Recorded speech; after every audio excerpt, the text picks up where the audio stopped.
Itulot ninyong magawa ko ngayon ang mga bagay na ito. Lagi natin kinakanta yun. Sana tumigil sa atin. Ano bang mabuting maaaring gawin natin ngayon, gawin na natin. Kasi baka hindi na tayo dumaan ulit sa pagkakataon. Mga kapatid, sana huwag nating sayangin yung panahon. May tulad mo. Sino ba sa atin ang nakakasiguro na siya ay buhay pa for 10, 20, 15 years?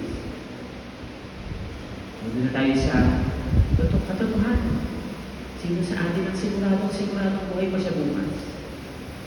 Yung siguradong. Meron pa. O yun, sigurado. Anything can happen. Sino bang nakakasiguro? Ano ba natin? Paano natin sasabihin? Tsaka na.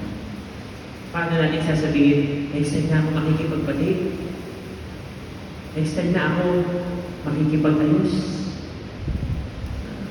Makakasalubong mo na siya. Okay na, babatiin mo na siya. Itong kaaway mo na ito. Gusto mo nang makipag-reconcile. Pero sasabihin sa iyo ng Diablo, at saka na lang, matagal pa. Ito na sinasabi ng Diablo. Huwag mo munang gawin. May oras pa. May panahon pa. Huwag ka munang gumawa ng mabuti. Magbibigay ka na, huwag ka munang magbigay. Ibigyan mo na.